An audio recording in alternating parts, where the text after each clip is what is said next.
In the early to mid-2000s, the Finnish developer BugBear Entertainment already had some impressive racing games under their belt, from the classic Rally Sim Rally Trophy to the first two FlatOut games, as well as the updated re-release to FlatOut 2, FlatOut Ultimate Carnage.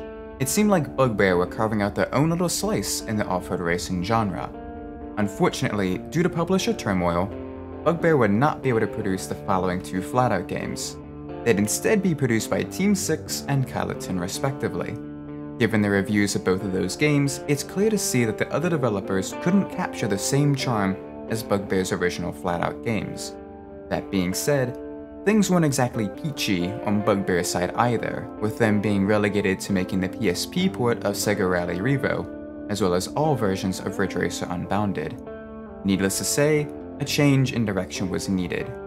The developers wanted to make a spiritual successor to the FlatOut games that put them on the map in the first place, with then lead designer Janne Sornake saying, "Of course, it was disappointing to us that we couldn't continue developing the FlatOut franchise due to certain issues the publishers at the time was going through. But at the end of the day, it's more or less just a name.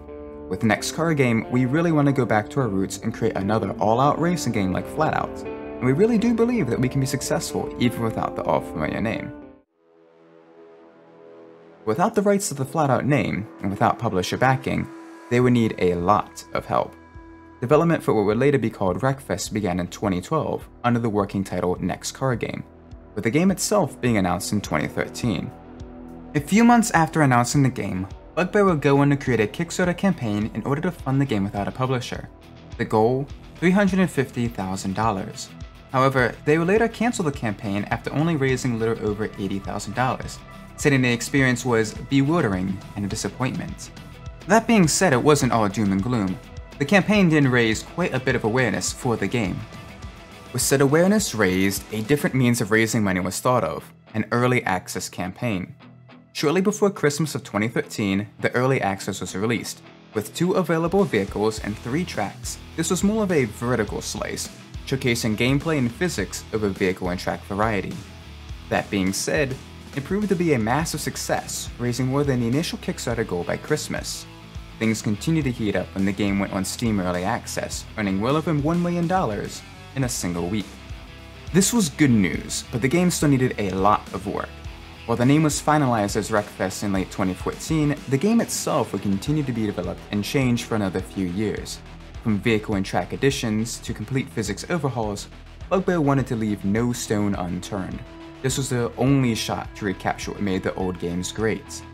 Finally, the game was released on PC in 2018, with console versions getting released 1 year later. THQ Nordic, who had just recently purchased BugBear, was the publisher of the console versions, with Handy Games as the publisher of the mobile ports. While I was aware of the game's existence at the time, I didn't play it until it became free on PS Plus in 2021. Demolition racers weren't my thing, and I recently had been burnt by other racing games released around that time. Though, when I did play it, I found it to be a breath of fresh air that I desperately needed. Though I enjoyed the game back then, I wanted to take a more thorough look at what the game does well, where it can improve, and what the racing game industry as a whole can learn from the game.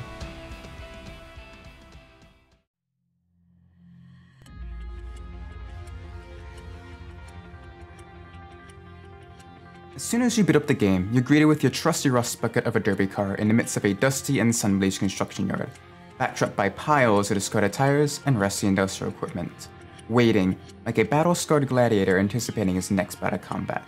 Clearly, this is a far cry from the flawless high-gloss paints, chrome accessories, and high-end supercars of many other racing games. But it doesn't stop there.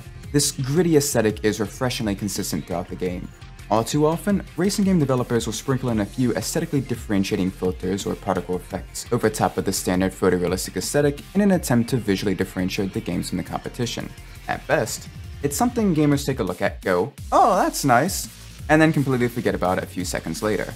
At worst, it completely clashes with the photorealistic style the developers are trying to build off of and ends up distracting the players as opposed to immersing them.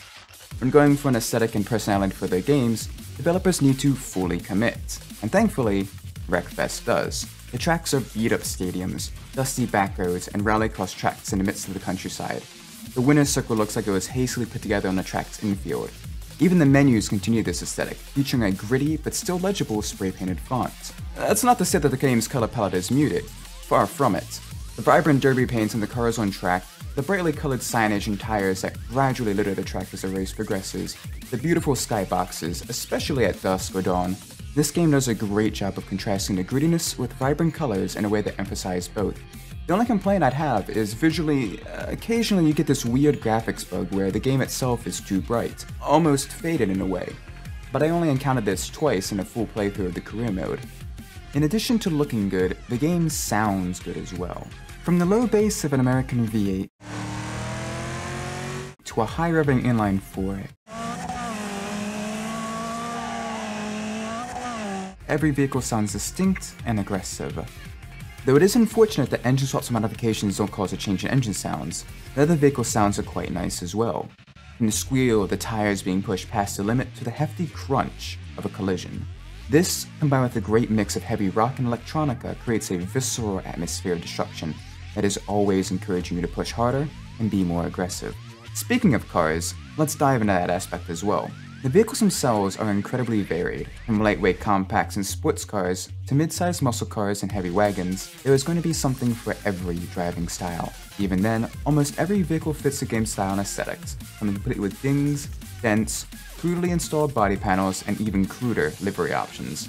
A lot of it is customizable as well. From rims, to hoods, to liveries, to roof decor, there is plenty to make each and every rust bucket personalized specifically to your tastes. And regardless of how you modify your car, it'll still look the part on a derby track. On the performance side of things, the cars are broken up into 4 performance classes, from D to A, that are based on a power to weight ratio. The main ways to affect this are to either upgrade or swap the engine, or to change out the armor. Armor? Yes, because this is a combat racer, there will be times when having a heavier, sluggish, and armored car will allow you to survive and win events that a faster unarmored car could not. This encourages you to build up a collection of a wide variety of vehicle types and performance ranges throughout the career mode, instead of just sticking with 1 or 2 cars. The vehicles themselves, while varied in the handling, are all reasonably balanced against each other. With few exceptions, most vehicles can be competitive in the career events they are eligible for. Those vehicles that are too slow, such as buses, lawnmowers, and couches, can be won for free throughout the career mode. You can also win vehicles through the tournament mode, instead of daily and weekly events that you complete for a secondary currency called fame points. Though many of these vehicles, such as the Hammerhead RS and Rocket RX, are definitely a bit on the overpowered side, you can still go through the career mode without needing to rely on them. As for the handling, the game shines in that respect. While it is still on the arcade end of the racing game spectrum, there's no brake to drift, nitrous, or crash cams here. The vehicles behave in a more down-to-earth manner, even compared to its spiritual predecessors. Excessively late braking will cause you to miss the corner. Getting on a throttle too early in a rear-wheel drive car would put you into a slide, and pushing too hard on a front-wheel drive car results in understeer. This has the effect of putting more control of the vehicle in the hands of the player, making wins feel earned and preventing losses from feeling cheap. Again, I should note that this is still an arcade racer. While it's more down to earth, it's not inaccessible. There are plenty of driving aid and difficulty options to help you better control your car and get used to the handling model of the game. And the handling is forgiving and intuitive enough that you should be able to gradually turn off the training wheels within a few hours of game time. The damage model is also fairly forgiving, allowing you to not only recover from mistakes without too much lost pace, but also to encourage being rough with the competition. Going through the career mode, it's incredibly fun, featuring a wide variety of demolition derbies, races, and other unique challenges to keep you on your toes. The first impression it gives is a strong one, with the demolition derby consisting only of lawnmowers. From there you get a good mix of racing and derby broken up with other fun challenges, such as hunting down a group of Reliant Robins in a school bus, or racing a tight technical circuit with big rigs. The races are slower and shorter early on with the C-Class cars, but gradually get faster and longer once you reach the A-Class. This ironically makes winning the early events a bit more tricky, as there is less time to work your way through the pack, with mistakes being much more punishing. One thing I've found is being aggressive and pushing through the pack early on, as opposed to trying to go for clean overtakes will net you better results. Thankfully, the later races are longer, allowing you to recover from any mistakes you make, while also allowing you to preserve your car. In fact, it's entirely possible for you to be the last racer standing in a few of the longer events. New events in a series are unlocked by completing objectives, usually winning a race or being the last racer standing in a demolition derby. Complete enough objectives in one series to unlock a new, faster, and tougher series. Simplistic, but that's not necessarily a bad thing. Plus, the progression is tangible. You aren't just gifted a Class A car right out of the gates. As for the AI, they're competent enough. They're able to recognize you and other competitors and can be rather effective at putting you into a wall or avoiding your attacks. They can sometimes be annoying though, seemingly randomly developing a grudge against you in the midst of a race despite you never touching them. They also consistently have issues at a few of the tracks. Boulder Bank Circuit is a particularly challenging one for them as they frequently lose control over the jumps. That being said, they're able to provide enough of a challenge to prevent the races from getting boring.